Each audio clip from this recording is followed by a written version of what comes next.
Kembali bertemu dengan saya Iwayan Sarman di channel YouTube Cara Mudah Naik Pangkat Guru. Pada kesempatan ini, saya kembali memberikan apresiasi dan terima kasih kepada sahabat guru hebat semua, kepala sekolah dan pengawas pembina. Khususnya di kesempatan ini, saya akan mendiskusikan tentang bagaimana upaya untuk terwujudnya budaya sekolah sebagai kunci implementasi kurikulum merdeka di satuan pendidikan. Tentu akan saya fokuskan pada implementasi kurikulum merdeka melalui 3 opsi pilihan: mandiri belajar, mandiri berubah, dan mandiri berbagi pada satuan pendidikan, mulai dari jenjang PAUD, SD, SMP, SMA, SMK, SLB, dan sederajat, disertai dengan 4 aspek penting paradigma baru pembelajaran, struktur kurikulum semua jenjang, dan saya akan pandu contoh menjabarkan tujuan pembelajaran mengacu pada capaian pembelajaran yang nanti akan saya ambilkan salah satu contoh. Sahabat guru hebat semua, kepala sekolah dan juga pengawas pembina, tujuan implementasi kurikulum merdeka di satuan pendidikan tentu difokuskan pada 3 aspek penting berikut ini, yaitu bagaimana mewujudkan pendidikan yang relevan dan berkualitas tinggi, merata dan berkelanjutan, didukung oleh infrastruktur dan akses teknologi bagi siswa. Yang kedua adalah bagaimana fokus pada pengembangan kompetensi dasar dan karakter, yaitu pendidikan yang berkualitas, dan memastikan peserta didik mengalami kemajuan belajar sehingga lebih kompeten dan berkarakter. Tentu yang ketiga adalah bagaimana guru diberikan kebebasan dan otonomi, siswa bebas memilih bidang yang disukai secara fleksibel. Siswa mengalami kemajuan belajar dan berkarakter. Nah, tentu di poin yang kedua itu adalah bagaimana pembelajaran fokus pada KD esensial, diawali dengan menganalisis kesesuaian aspek urgensi, kontinuitas, relevansi, dan keterpakaian, sehingga akan menemukan KD-KD yang esensial, sedangkan KD lain tidak dipaksa untuk diselesaikan, sehingga KD yang esensial ini dapat disampaikan secara mendalam terkait dengan bagaimana menjabarkan materi dan konten secara luas dan mendalam. Nah, tentu di ketiga itu adalah penguatan karakter profil pelajar Pancasila sebagai tujuan akhir dari pembelajaran maupun semua program sekolah, dari pembiasaan menuju yang paling penting itu adalah bagaimana terciptanya budaya sekolah, siswa disiplin, tepat waktu, tertib, terjadinya tegur, sapa, dan salam, serta siswa bertanggung jawab di sekolah. Nah, tentu untuk mewujudkan siswa mengalami kemajuan belajar, kompeten, dan berkarakter, ada beberapa poin yang bisa dikatakan sebagai indikator. Yang pertama adalah bagaimana paradigma baru pembelajaran, yaitu pengajaran sesuai dengan tingkat kemampuan dan pendekatan belajar berpusat pada siswa ini menjadi sesuatu yang penting. Dilanjutkan dengan bagaimana kemajuan hasil belajar siswa itu dilakukan melalui evaluasi atau assessment, sehingga siswa yang belum siap belajar ini perlu diberikan pendampingan oleh guru, baik itu setelah pembelajaran berakhir maupun waktu-waktu tertentu yang sudah disepakati, sehingga benar-benar guru berpihak kepada murid di dalam proses pembelajaran.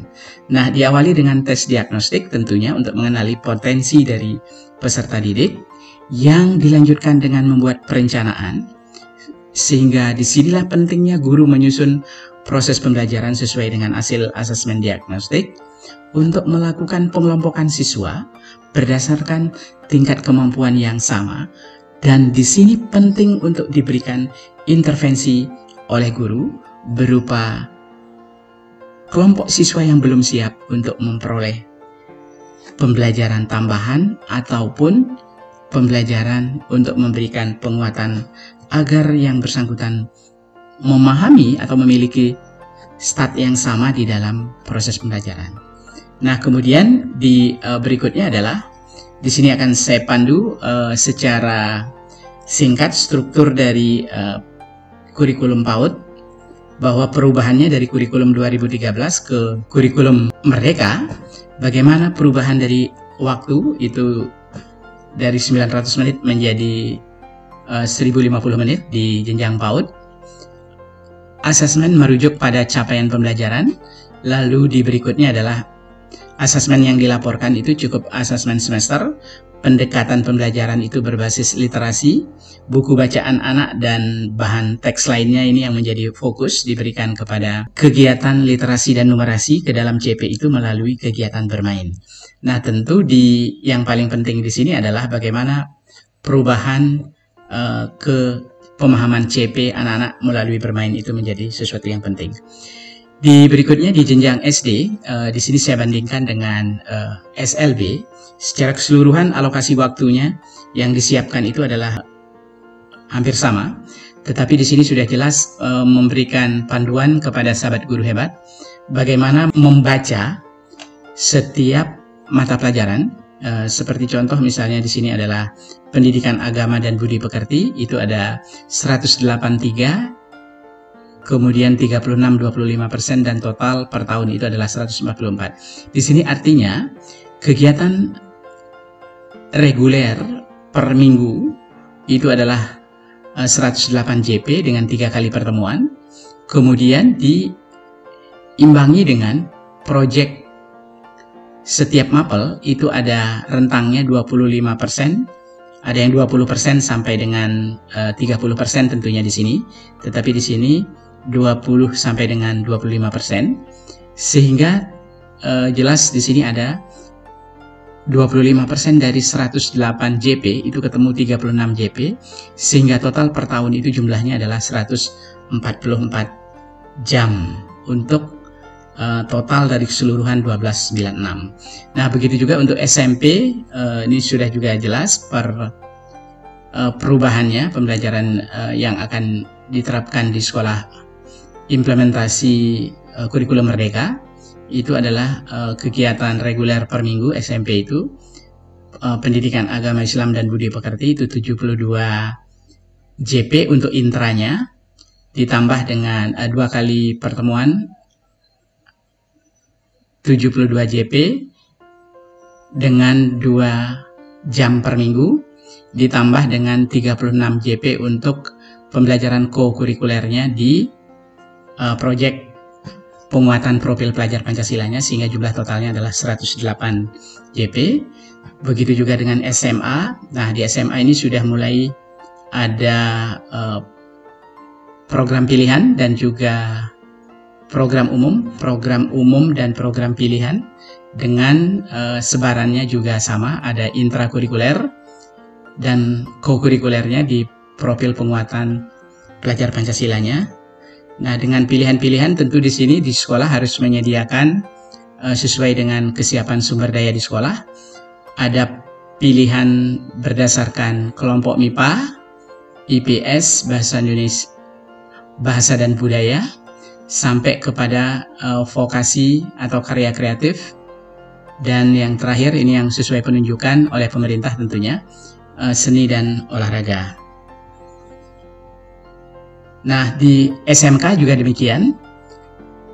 Poinnya di SMK ini juga dilengkapi dengan pembelajaran intrakurikuler, ada co-kurikuler di penguatan profil pelajar Pancasila dan juga sampai ke kegiatan ekstrakurikulernya. Nah, tentu di struktur kurikulum dari yang sudah saya coba pandu, secara umum bahwa struktur kurikulum itu memuat kelompok mata pelajaran umum dan pilihan. Kemudian yang kedua itu ada proyek penguatan profil pelajar Pancasila yang disingkat P5. Dilaksanakan pada pembelajaran co-kurikuler dengan alokasi waktu tadi di SD itu ada 20% 20 sampai dengan 30%, sehingga di kegiatan intranya itu sudah dilaksanakan tersendiri, yang tentunya difokuskan bagaimana proses pembelajaran itu dilakukan secara mendalam agar memberikan penguatan persiapan untuk pembelajaran di co-kurikulernya penguatan profil pelajar Pancasilanya. Nah, berikutnya juga dilakukan pengembangan karakter yang difokuskan pada 6 dimensi profil pelajar Pancasila dan 7 tema profil pelajar Pancasila sampai kepada mata pelajaran muatan lokal. Dan tadi di pilihan-pilihannya itu di satuan pendidikan menyiapkan ada pilihan MIPA, matematika, peminatan, kemudian fisika, kimia, dan biologi sampai informatika. IPS juga demikian disiapkan sampai bahasa dan budaya. Dan juga vokasi atau karya kreatif terkait dengan budidaya dan rekayasa.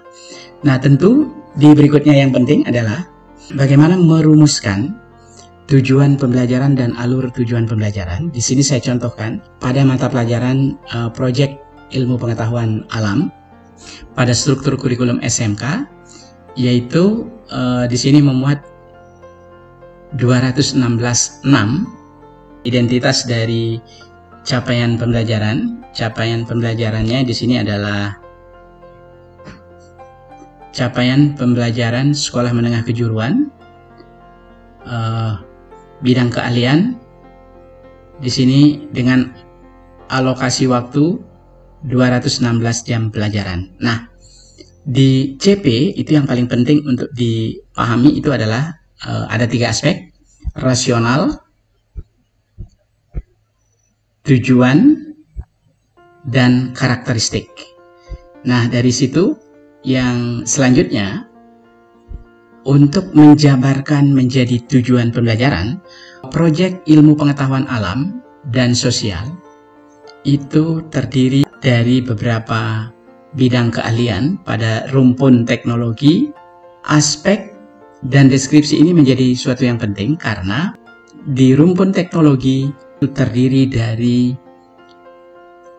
7 aspek, yaitu makhluk hidup dan lingkungan, zat dan perubahannya, energi dan perubahannya, bumi dan antariksa, kekurangan dan konektivitas antar ruang dan waktu, sampai kepada yang terakhir itu adalah interaksi, komunikasi, sosialisasi, dan sampai kepada dinamika sosial. Artinya, ketika kita menyusun tujuan pembelajaran, maka 7 aspek ini harus diselesaikan sebagai tujuan pembelajaran per aspek.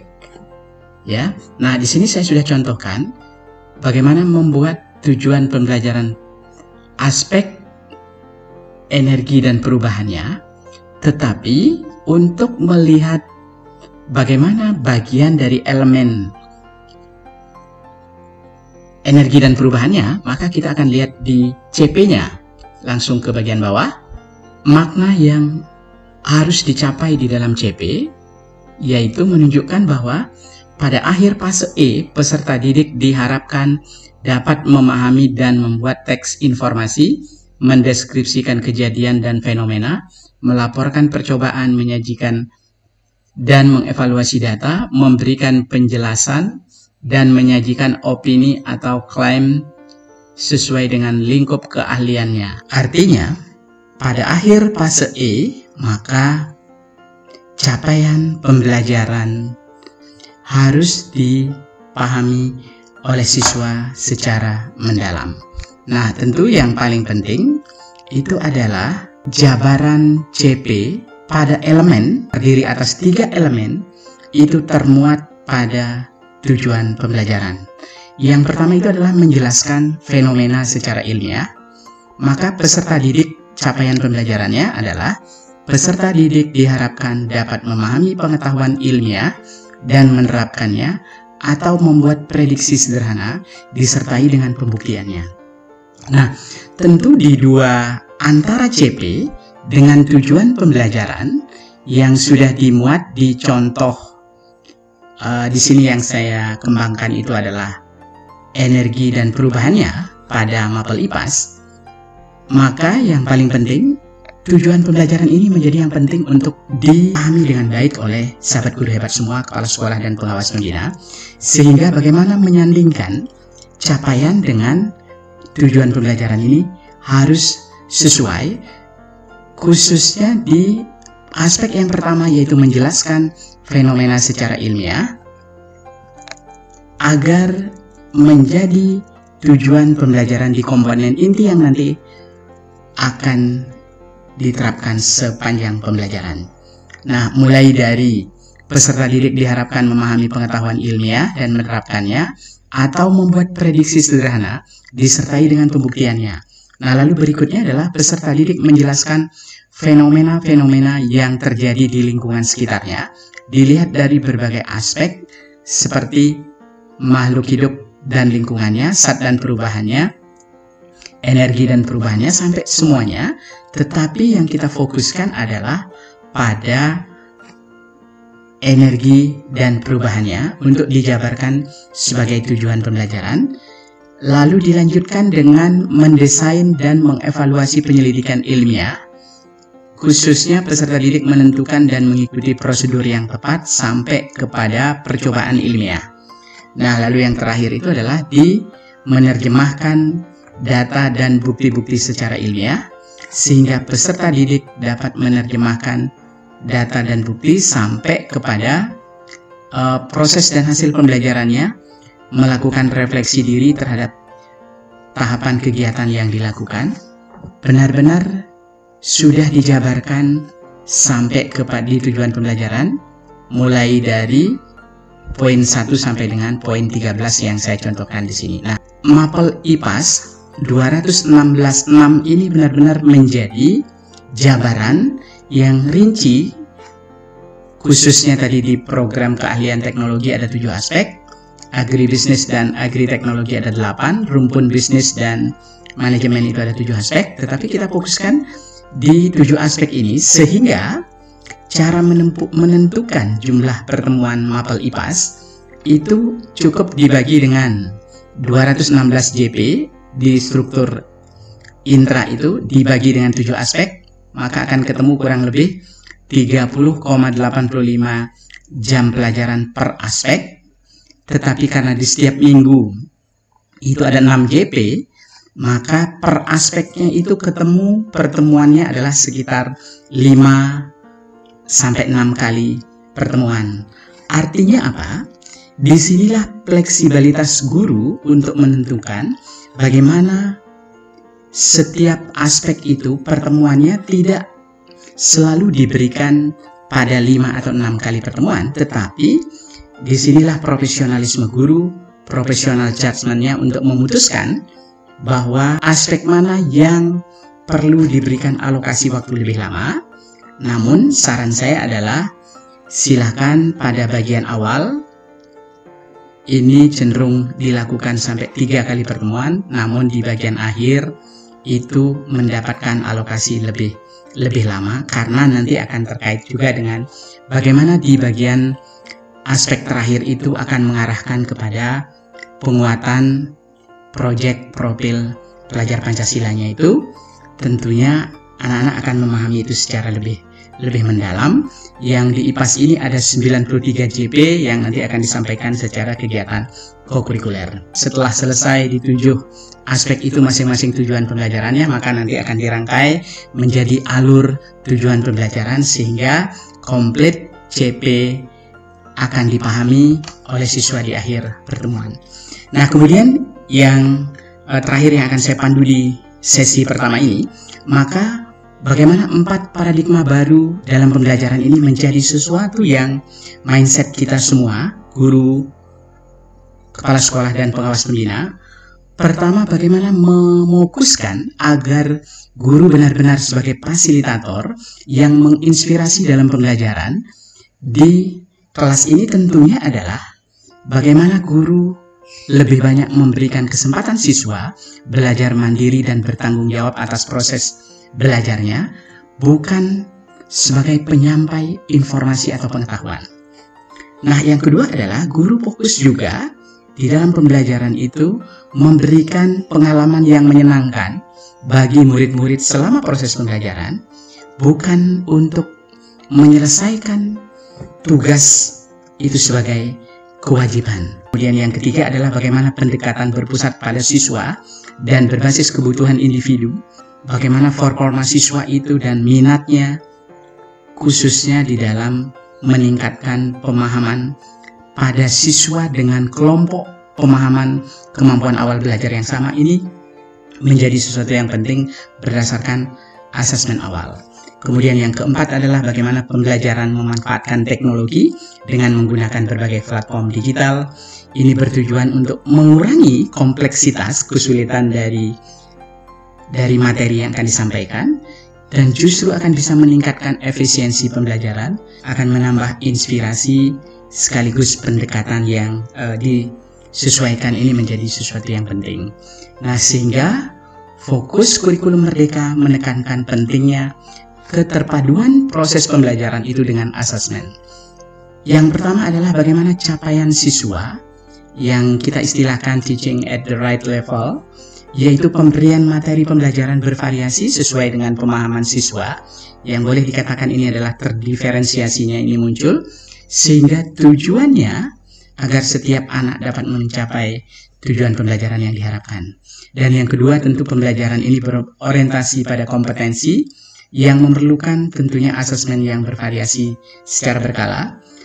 Dan yang ketiga adalah bagaimana guru menyusun rencana pelaksanaan pembelajaran dan asesmen formatif yang dilakukan di awal untuk mengetahui kelompok siswa mana yang tentunya nanti akan perlu intervensi, perlu pendampingan, perlu penguatan, sehingga sejajar dengan siswa yang lain, tidak ada siswa yang tertinggal di dalam memahami konsep yang akan dibahas. Nah, begitu juga untuk guru melakukan asesmen di awal pembelajaran untuk menilai kesiapan siswa, setiap individu, sehingga siap untuk mempelajari materi yang telah dirancang, dan kemudian bagaimana guru melaksanakan asesmen itu tentunya harus dimodifikasi, disesuaikan dengan tingkat pemahaman siswa, sekaligus juga bagaimana asesmen formatif itu untuk memonitor kemajuan siswa, serta diakhiri dengan asesmen sumatif